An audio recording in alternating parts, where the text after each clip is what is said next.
আসাদুজ্জামান মিয়াকে গতকাল রাতে মহাখালী এলাকা থেকে গ্রেপ্তার করা হয়। তাকে কিন্তু আদালতে নিয়ে আসা হয়েছে, কিন্তু এখন পর্যন্ত আদালতে তোলা হয়নি এবং তাকে গ্রেপ্তার দেখানো যে বিষয়টি সেটি কিন্তু করা হয়েছে। তবে 10 দিনের যে রিমান্ড সেটি কিন্তু চাওয়া হবে বলে আইনজীবীর পক্ষ থেকে জানানো হয়েছে, যেটি পুলিশের পক্ষ থেকে 10 দিনের রিমান্ড চাওয়া হবে এবং আইনজীবীরা কিন্তু সেই প্রস্তুতি রেখেছেন। তবে এখন পর্যন্ত আদালতে যে তাকে তোলার বিষয়টি সেটি কিন্তু তাকে সুপর্দ করা হয়নি। তবে কিছুক্ষণের মধ্যে হয়তো তাকে আদালতে নিয়ে আসা হবে এবং বাকি যে আদালতে কার্যক্রমগুলো সেগুলো চলমান হবে বলে আমরা জানতে পেরেছি। এবং তাকে যে খিলগাঁও থানায় যে একটি হত্যা মামলা দায়ের করা হয়েছিল, যেটিতে একজন ছাত্র দলের নেতা তাকে হত্যা করা হয়েছিল বলে 2013 সালে তাকে গ্রেপ্তারের পরে কথিত যে ক্রস ফায়ার, সেই ক্রস ফায়ারে কিন্তু তাকে হত্যা করা হয় বলে তার বাবা মামলায় উল্লেখ করেছিলেন এবং সেই মামলায় কিন্তু আসাদুজ্জামান মিয়াকে গ্রেপ্তার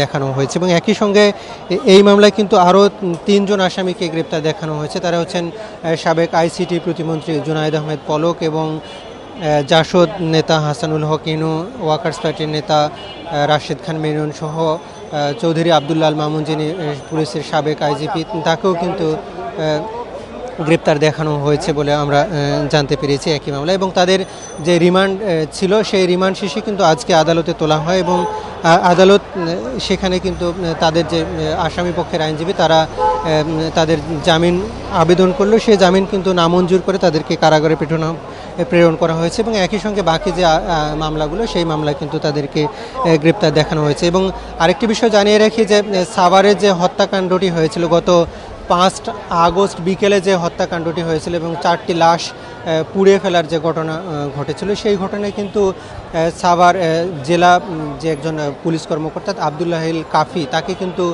4 দিনের রিমান্ড দেওয়া হয়েছে এবং আমরা আজকে দেখেছি যে তাকে আদালতে তোলা হলে 4 দিনের রিমান্ড মঞ্জুর করে আদালত। তো এই ছিল আমার কাছে এখান থেকে সবশেষ পরিস্থিতি।